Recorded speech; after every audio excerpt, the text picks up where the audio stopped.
Hey guys, how's it going? Awesome. Hello, hello. So this is John with the Academy of Interactive Arts and Sciences. Today, like every week, we are playing another game and talking to different individuals throughout the gaming community. Today, we're going to be playing Lara Croft Go in a little bit, but we're also on the line with us is Dan from Square Enix Montreal. Hey, how's it going? How are you? I'm doing great, thanks. So Dan is, correct me if I'm wrong, the creative director at Square Enix, correct? I'm a game director. Yes. Awesome, very cool. And to all the streamers, hello. Thank you guys so much for watching. If you have any questions throughout the stream, we'll be checking. So if you see my eyes darting around, I'm checking for questions. So please do ask questions. We'll integrate it throughout the whole um, hour or so of us talking about Lara Croft Go, about Dan's career, and yeah, just let us know anytime you would like to interject. But I guess for anyone that doesn't know, Dan, could you talk a little bit about your career and how you got into game development? Sure, I can do that.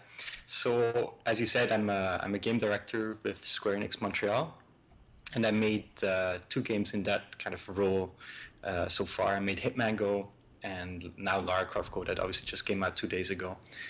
And I started in the games industry about 5 years ago as a designer. Worked at EA and then changed to Square Enix. But I'm also kind of like an independent, almost developer, even though I wouldn't call myself one. But I also make my own games on the side, so I have this kind of indie spirit, and I think you can probably see that in our team. There's a lot of people who are the same, so that kind of comes through a bit in the games that we do. So it's kind of the both angles that I think are really important. But yeah, now that I work at Square Enix, these are the two games that I was able to kind of direct or work on. And obviously super proud Lara Croft just came out. So Very cool. And you're talking a little bit about working in the indie space. How much of a big difference was it working from indies to working at Square Enix?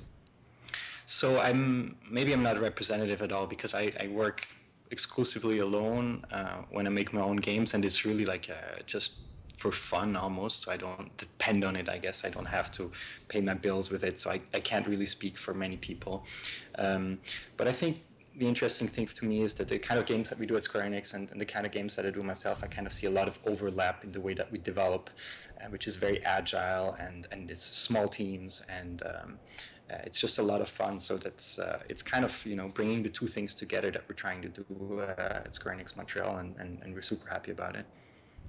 That's cool. Um, so you worked exclusively, or you work mostly with mobile games, correct?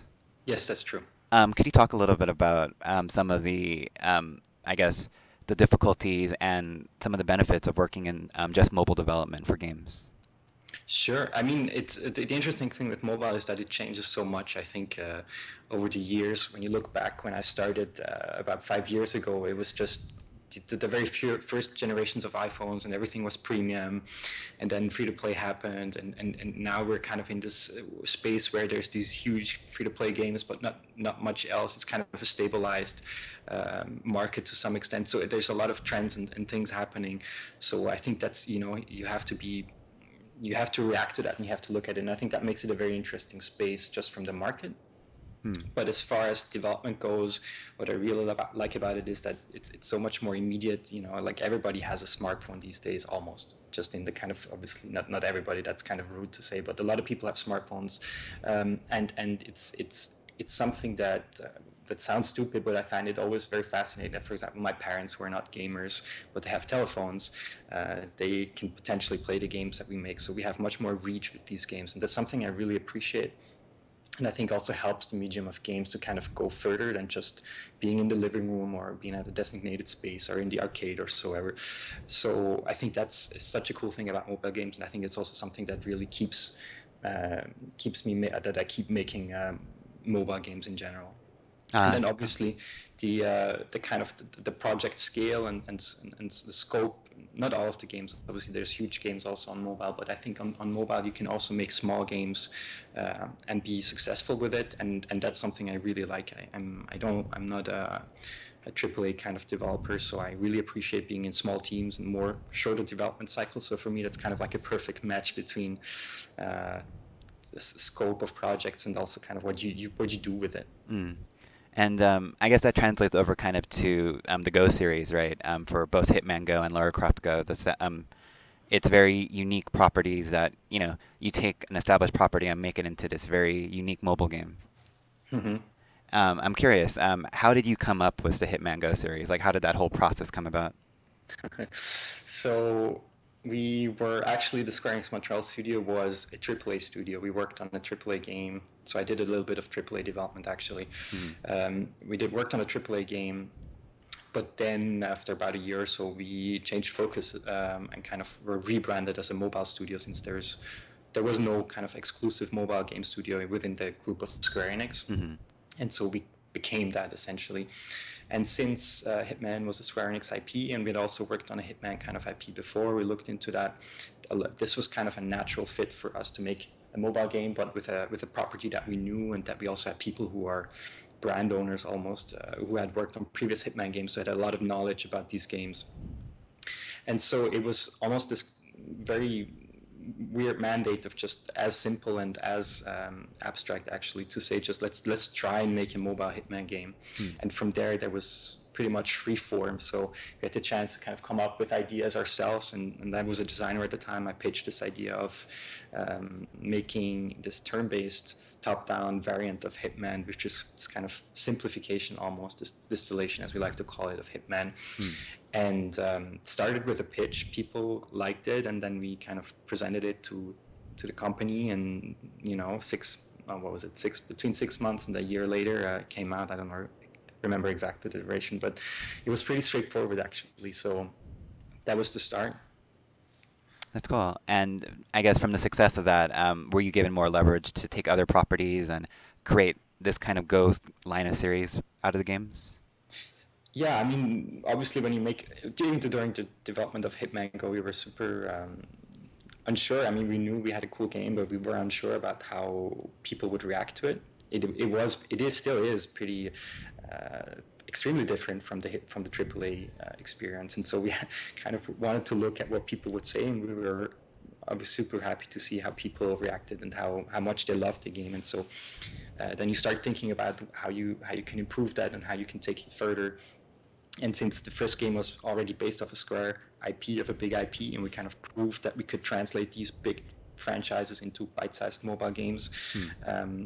we kind of looked further. And Lara was something that we really wanted to do, and kind of that's how it started. Cool. A lot of people are right now commenting on the art style of Lara Croft Go. Just out of curiosity, for both games, for Hitman Go and Lara Croft Go, Yeah. how did you come up with the art style, and how did that develop? Like, Hitman Go is more of like a board game style, while this is much more of a, it feels very classic. It's your own Sure. unique flair. Sure. So for us, the important thing for us is really to look at these games as a whole and try and understand what they're about, and try and understand what they feel like when you play them. And even though we have this Go series, we have two games now, and we want to have some things that we carry on, we felt that the art has to kind of support the underlying statement of what this game is. And the cool thing about Hitman is that it feels like a strategy puzzle game. Even when you play the big AAA game, you're engineering this assassination almost. You're moving around, you're reading your enemies, you act silently in the shadows, and you take out one guard after another. And so this chess board game kind of analogy came across, Oops. and we started thinking about it, and it actually has so much in common, so that we used that as a gameplay idea, but then also obviously kind of sparked over, and we used that then as an art direction. And for Lara is obviously a very different character, and we did test in the beginning. We thought, why don't we just make another board game with Lara on it? Hmm. And we actually have some screenshots remaining of that somewhere. I'm gonna go back and look at the old stuff at some point. But we realized quickly that it didn't work, Hmm. and that Lara is, yeah, as we said before, it's like an athletic character. She does a lot of climbing, she does a lot of these action moves, and compared to that, Hitman is in Hitman games, you wait a lot, you stand around, you hide, Hmm. you put on disguises, you lurk in the shadows. So it has this very different feel, and we wanted the art direction to kind of also convey that different feel that the Tomb Raider and Lara Croft games have. And so that's why we started fresh, so to speak, on the art direction, and yeah, developed what we have now. That's awesome. And so right now we have the very first level up. Unfortunately, it didn't save from my past saves, so Okay. yeah, I don't know if you could see that on the screen or not. It's gonna lag a little bit, so Okay, just warning perfect. you. I'm very curious about this. While we're playing this first level, could you kind of maybe walk me through about how you designed just teaching players about the mechanics of the game without because there aren't any technical tutorials in this that I noticed, and so Yes. I'm really curious to hear about like maybe step by step on how you designed this level and then how it all conceptually came about. Sure. So I guess you're just going to play because of the delay. I'll talk a bit about Hmm. the process behind it.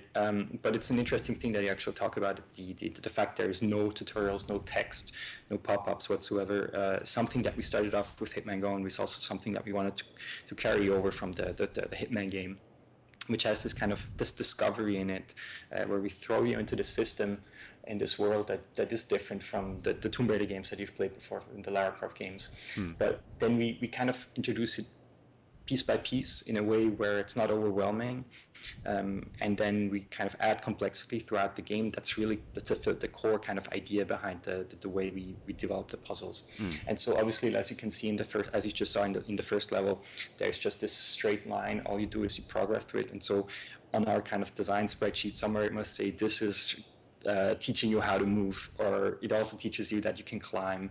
So it's very simple. But then in the second level already, we have another mechanic where you can use switches to activate mechanisms like the bridge that you see, and obviously it's almost subconscious to the people when you play it. So Mm.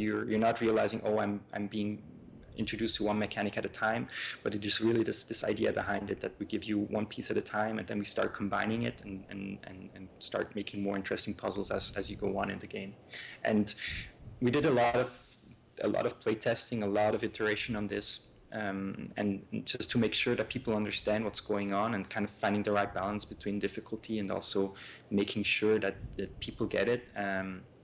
So every time we managed to actually get something very difficult across, and then we did playtests with external people, we're always super excited to see how that translates actually. That's awesome.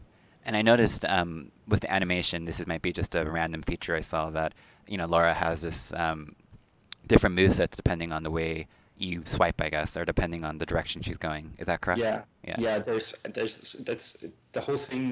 It's not apparent, I guess, if you play it. It just feels like Lara is progressing through the environment, but there's a huge amount of animations for all different combinations of moves. Like if you're climbing, if you're attacking and climbing, if you're standing, if you're walking, in, as you said, in all different directions. Sometimes if you do a 180-degree turn, if you walk back, there's a high chance she does this rolling move that she used to do, or still does in the big games. Mm.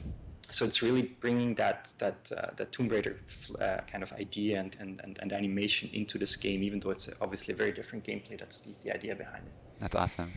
And I'm curious, like, in terms of obviously, you looked at the other games, how did you do your research in terms of looking at the Lara Croft lore and how she moves and So it's a super interesting thing, because for us it was very important to kind of go back. That was the idea, to go back to the very beginning of the series. Mhm. Um, and the cool thing is, a lot of the people on the team, including myself, this was really one of the big games this dates me probably pretty well how old I am, but this was one of the big games for me when I was, I guess, a teenager, young Nice. teenager growing up.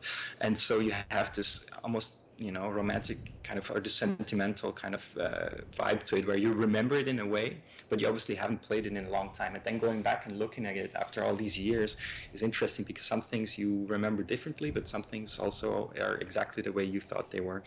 And so then taking that kind of, these two kind of worlds, and finding something in between, which is bringing the usability and the accessibility of today's games, but still the cool concepts and this world building and this really fascinating space that they actually created back in the day, Mm. and try and see what we can do as an experience. And then obviously in the details, we looked a lot at the games in terms of what are some of the core mechanics, traps and different enemy types, boulders chasing after you, the movable objects you can push. So obviously we did look a lot at the games. Also in terms of animation, our animator used a lot of reference from the old games to look at all these things. So one little thing is, there's a very slim chance that if you climb up, Lara does this handstand move that she used to do in the old games. It's a little, I guess, a little hint.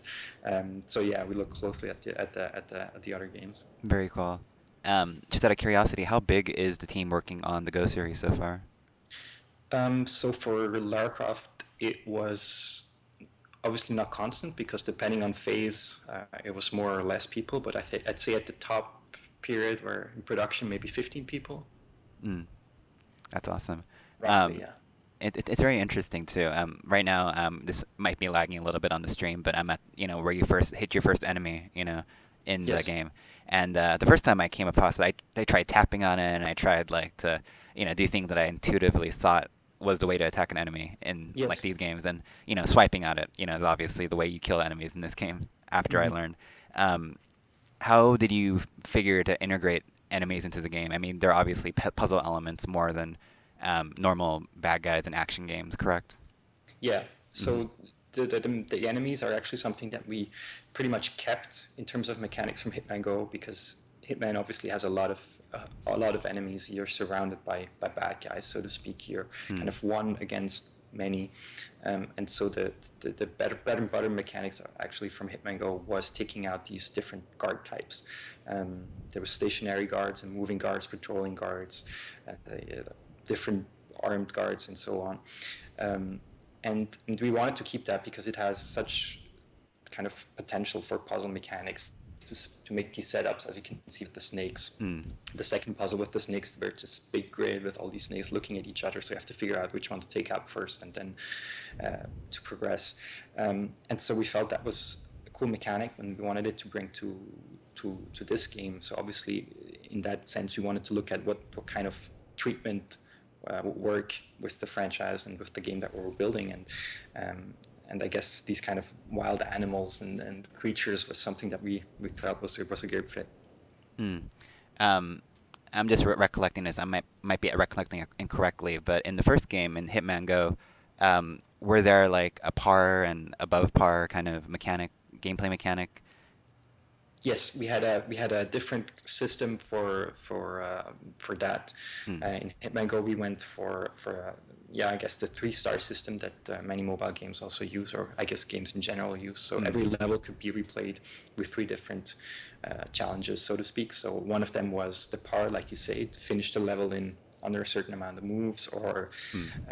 I think also that the mechanics from Hitman really played into that because in Hitman it's all about choice and freedom of approach. So a Hmm. lot of levels have this um, secondary objective which says finish the level without killing anybody. Yeah. And so that's one of the objectives that kind of actually started the idea of the secondary objectives.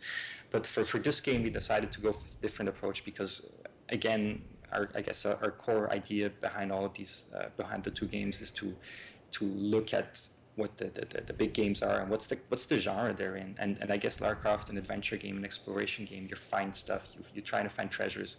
That's why we decided to do a different kind of second layer of gameplay on it, and that's where we came up with this relic collecting and artifact collecting.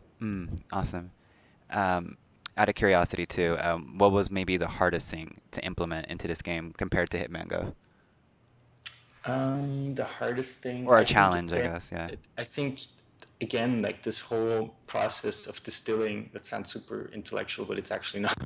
Hmm. Distilling down, boiling down the franchise and really trying to understand what it feels like when you play a game like this. And it's so cool to see people on Twitter and in the reviews saying this feels like a true Tomb Raider game, or people said this feels like a true Hitman game. And even though Hmm. you're playing a turn by turn puzzle game, top down, right, which is pretty far away from what you would expect on the AAA games, but still managing that is, I think, what takes a lot of resources and a lot of time to make sure that that happens on all the fronts, such as the gameplay and the art, but also the sound and so forth. So I think that for us is sure a huge challenge, but also something that I really enjoy doing. Hmm.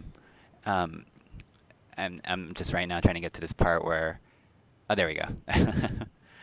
Using the environment to kill your enemies. I was just trying to figure that out really quick. Yeah. Yeah. Yeah, I Um, think this is a good example of the thing I've been talking about before of the combination of things, right? In this level, this is the first saw blade you see. and you also see that it moves every time you move, so it's this turn-based aspect to it. Mm. But then in the second section, you see something that you've seen before, which is the switch and the snake, and Mm. obviously there it's very simple at that point, but it kind of gives you that first moment of, oh, I get it, I have to use them to combine them to get rid of the snake. So it's this very simple step-by-step learning curve, I guess. Mm. I guess going back to kind of like your mobile game philosophy, it's interesting to me that, you didn't just translate the Lara Croft experience into the mobile experience. You just didn't make an action game. You made it into the series of a turn-based puzzle game. Uh, is that the philosophy that you believe more games should be taking, or is that just your personal philosophy in the way you approach these mobile games? Can you still hear me? I Yeah, I can think still I hear you. have. Hello? Hello? Okay, good. Had a, no, I can hear you now. I had a Okay. Sorry, did quick you want me to repeat interruption. that again? No, I think I'm good. So Okay, okay. the question about the turn-based on mobile, um, I think this kind of format works well. The Mm. turn-based puzzle games, since they have this, you can put it down and um, you don't have to be glued to it for 50 minutes straight, else you lose at the game. I think that's why a lot of mobile games today that we see have this kind of turn-based, or the game is waiting for your input aspect to it. It's also kind of the game. I think I can see people playing, sitting down on their couch and actually, playing it in that environment. But obviously, it's also made for people that playing it on the bus between two stops. Mm. So we have to really fit into a bunch of different categories there, and we have this constraint of it has to it has to support these kind of short play sessions. Um, and I think the turn-based and also the puzzle format obviously works really well with that, but that doesn't mean like there can't be anything else. I think there's obviously lots of space, and you also see that with a lot of games that would not fall into any of these categories that are really successful. Mm. Is there a genre or I guess a dream game that you were hoping to work on eventually on a mobile platform, whether with Square Enix or on your own, perhaps? Mm. That's a good question. I guess there's so many things. Also, I'm like constantly working on something or having something playing around. So I wouldn't know like a dream project. Mm. I guess I always kind of try and make something, get something going, and then I see if it works. But I'm not like I don't dream about one big thing that I wanna pull off at some point. Mm. Okay. Um, Out of curiosity too, for the independent games you worked on your own, what have you kind of translated from those games to maybe the properties that you're working on now? I think one thing that's important for me is I guess is the accessibility that I was talking about.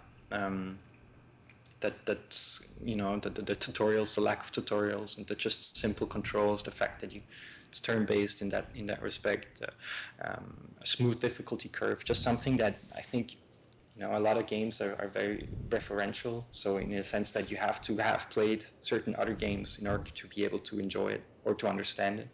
I think especially on console, let's say first person games or third person games, I read this. I think it was in a talk. But I unfortunately don't remember. But that's a super interesting argument of saying, even though these third person games on console, they all have tutorials which say like move forward, use the stick to move forward, and so forth. Mm. If you don't know how to do that, and like let's say like my parents or somebody would not play these games, you would give them a control. That tutorial would not actually help them being better at this game or actually being able to enjoy it or play it, Mm. because it still has this kind of hand-eye coordination. You need to be able to play games like this before you can fully enjoy it. And I think, again, working in mobile, but also kind of the games I do myself, is Mm. super important for me to make something that's approachable and that you can learn without having the knowledge of all or other kinds of games around it. And even though that's probably not true, and I guess you have to be a little bit of a gamer or someone who has played puzzle games before, but I still think we have such an opportunity to open up games to much more people within these experiences. So Mm. I guess that's one of the things I really like to do.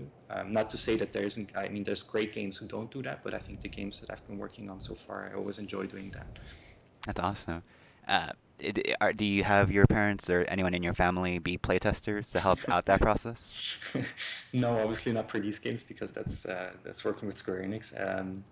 But no, well, obviously my family has played the game now that it's out, and that's obviously super cool to hear that as well. So Awesome. that's just great. And I think also the App Store, as I said in the beginning, in general, um, any like so many people have smartphones these days and have an easy way of getting a game just like that, and that's just so different from having a console at your place and going to the marketplace and downloading it. So I think that's a great thing to leverage. Hmm, very cool. And just going back to the game really quick a little bit, I'm also curious to hear about a little bit about the workflow process. So, do you talk to your team first, lay out the level design, and then create all the other assets to it, or is there some other method to your madness? Yeah, madness I think is the right word to use. I Uh, think it's very organic. When I said at the beginning, we're a small team, very agile. I think we can make games that way, that allows us to be very iterative and try a lot of things and go back and question and rework. Um, and so I think the level design process really shows that. So we have a really cool tool, an editor. We use Unity, but within that we have a lot of our own tools, hmm, that allows the designers to make levels really quickly. So they can just create these nodes, so the spots that Lara moves on, with a few clicks, and they can spawn enemies, they can spawn different weapons, the pickups that you have, or different obstacles and so forth. hmm. And they made tons of levels, our designers, for that. So we before we dressed levels up visually, we do a lot of playtesting, we tweak difficulty and so forth. So we went through a lot of iteration on that, and then obviously after that we go back and we start thinking about what the environment is, also in terms of, this game had more of a, the levels are more connected to each other, so kind of thinking about the different stages, so to speak, the different chapters and how everything comes together. Hmm. And then obviously at the last minute still figuring things out about the difficulty and the design and going back and tweaking a little bit, so it's this kind of ongoing flowing, process, as I would describe it. It's a game in itself, in a way. It kind of is a puzzle in itself that we that we Hmm. make a game like this. Yeah. Interesting. And just two comments, and maybe you can give some feedback. One, I noticed that when you got the spear in this part of the level, and for people that haven't played the game yet, spoilers, but it flashes, the enemy flashes when you're nearby. Was that like a later game inclusion after playtesting, or was that always something you always knew that should happen? Um, so we had, different visuals for that. I guess in the beginning, the idea was just as simple as if you have a spear, then you can shoot it in a line. Hmm. But realizing maybe that was, I'm not exactly sure anymore, but that might have come up through playtests as well, that people didn't realize how the mechanic actually worked. And so giving them a little bit of a prompt, so to speak, by flashing the enemies, and attracting the eye, I guess, kind of helped that. Hmm. So I don't remember the exact detail on that, because I remember we did a lot of visual tests on this, having actually like a reticule in UI at some point for the spear, where you could, tap on the enemies. But we ended up using that flashing graphic because it kind of blended in nicely with the enemy. That's cool. And then my other comment was on I love it when games show you beyond the level you're at. So at this point in the level, you can see the next part of what you're going to be attempting, I guess, right? Mhm. Was that always something that you were trying to strive for, or was that just maybe a later game inclusion? No, that was something that, again, talking about the differences between Hitman and Lara, and also why we went with this art direction, not the board game. I think one extremely important thing about these types of games, especially Lara Croft games, Hmm. adventure games, exploration games, is the sense of scale, the scope, the environment where you at, um, where you're going, and what the kind of the environmental storytelling of it is. And that kind of point of view from the camera obviously is already facing down, so you don't see very far in the distance. Hmm. But using that kind of non-gameplay space around it, where you can see, a vista or a river or something, that was kind of our main, real estate almost, to kind of tell a little bit of an environmental story. And so Hmm. giving you that chance to kind of, move through these places with the camera is something that we worked on a lot. So a lot of, visual iteration went into that. I think that level that you're playing here is a good example, because at some point, I'm not sure if the stream is already, if you're already there, but at some point you go inside a cave and then you come out, outside of the cave and you're up higher. So Hmm. really taking the players through this environment, by the camera. That's cool. And I also noticed these visual flourishes as well, but from the, there's a beetle over here in the Mm. foreground, and um, all these interesting things that weren't in Hitman Go. It does seem like an evolution of the things you learned in that game to here, and taking the theme of Lara Croft and putting it more into this game as well. It's Yeah, very interesting. that's cool. Yeah, that really. I'm happy to hear that people we read that feedback. I'm really happy to hear that because obviously we went a long way to kind of recreate all of that for I guess a game in a similar installment Mm. to Hitman Go, but I think that's what really makes it feel like its own game and not just a sequel to the Mm. Hitman game. Is there something that you didn't have a chance to put in this game that you really wanted to, that was on the cutting room floor? We had a lot of ideas, I guess, that didn't make it at the end because Hmm. you know constraints and time, but also some of the ideas just weren't very good, I guess, or just with that. Okay. Okay, so Dan, I really Dan. appreciate your time. Wait, hold Well, on. thank you very much for having. Yeah, wait, can people still hear us?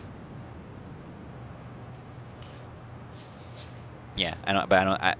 Hey guys, so this is John. If you can hear us, um, I think we're having issues either with Twitch or with our internet. So yeah, I think it's Twitch. I had a problem streaming tonight too. Okay, so I'm gonna type this out too in case you can't hear us. But I wanted to thank Dan. I'm sorry that we had to cut the interview short a little bit. But thank you for your time and talking to us. And That's all right. thank Thank you you. everyone for watching. Yeah, thanks for having me. Yeah, definitely. Lara Croft Go is available right now for iOS and Android, correct?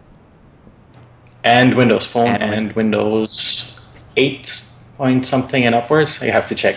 okay, well, it's on almost everything mobile-wise. Yes. So definitely do check it out. And